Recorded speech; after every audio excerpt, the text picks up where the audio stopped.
So, paano nga ba dumami or paano lumaki or paano makaipon ng coins here in Crush Life? So, ang pinag-uusapan natin is yung yellow coins or gold coins. Isa sa mga way or pinakamadaling way para makakuha ng coins is mag-recharge. Maaari ka mag-recharge sa Google and Apple Store, but I don't suggest it. Bakit? Itong mga coins na binili mo sa Google and Apple Store, mapupunta to sa frozen gems. Maaari nyo ma-withdraw kapag kayo ay nag-recharge sa mga coin seller. So, mas maganda nang bumili sa mga coin seller. Pero kung naghahanap kayo ng legit seller, doon na kayo bumili sa asawa ko.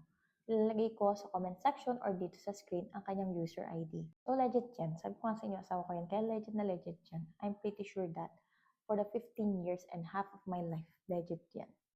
And then, kapag kayo ay nag-tasking, so sa task natin guys, pag may mga na-achieve tayo or natatapos tayong mga task, like nag-recharge kayo, meron din siyang free coins. Third is kapag tayo ay nag-invite using our invitation link. So kapag itong friend ninyo or kung sino mang konsyupilato na gumamit ng invitation link ninyo, kapag sila ay nag-active, once they downloaded their account, for the last 7 days, maaari kayong makakuha ng at least 2.8 coins. So, malaking bagay din yun. 2.8 coins per invite. So, di ba? Bonggang-bongga. And then, pwede kayong mangolekta ng free coins kapag kayo po ay free time ninyo. Siyempre, kailangan hindi kayo naka-live para makakolekta kayo ng free coins, which is from Storm Pack.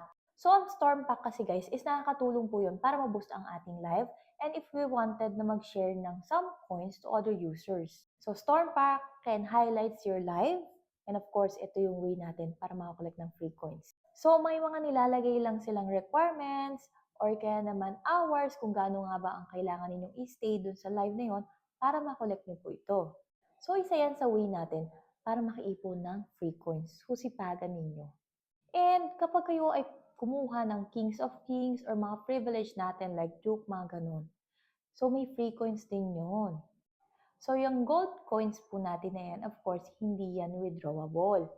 Pero maaari natin yung isend sa sarili natin as gift na kung saan kapag siya ay naging coins, tsaka nyo lang siya pwedeng i-withdraw.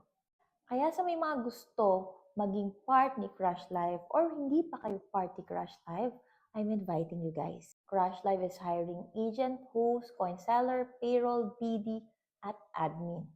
Don't forget to like and share this video. And don't forget to follow me on my social media accounts. Just search Tita Laika. So kung nagustuhan niyo tong video na to, ikalat ninyo.